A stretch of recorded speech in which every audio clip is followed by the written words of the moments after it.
এমন তিনটি প্রাণীর কথা বলবো যারা নিজেদের সাথী মারা গেলে মানুষের মতন বিলাপ করে। Number 3, dolphin.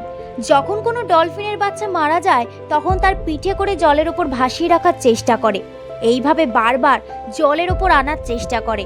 এই রকম প্রয়াস ততক্ষণ করতে থাকে যতক্ষণ না সে হাঁপিয়ে পড়ে। অনেক সময় এই রকম জলের ওপর থাকার ফলে সানবার্নও হয়ে যায়।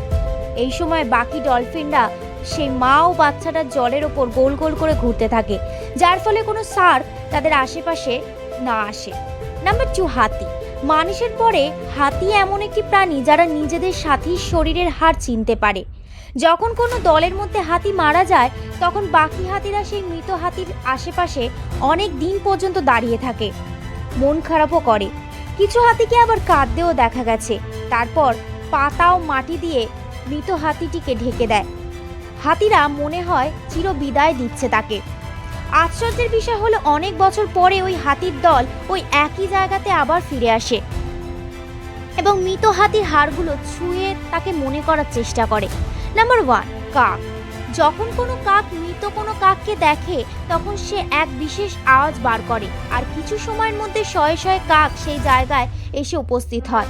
প্রথমে সবাই মিলে জোরে জোরে আওয়াজ করে, তারপর পুরোপুরি শান্ত হয়ে যায়। এই সময় চুপ করে কখনো কখনো আধ ঘন্টা বা তারও বেশি সময় অতিবাহিত হয়। বৈজ্ঞানিকরা মনে করেন মৃত্যুর কারণ বোঝে তারা, যাতে এই ভুল অন্য কেউ আর না করে। এর থেকে বোঝা যায় দুঃখ আর মন খারাপ মৃত সাথীকে মনে করা শুধুমাত্র মানুষ নয়, জানোয়াররাও নিজেদের ভাষায় নিজেদের মতন করে করতে পারে।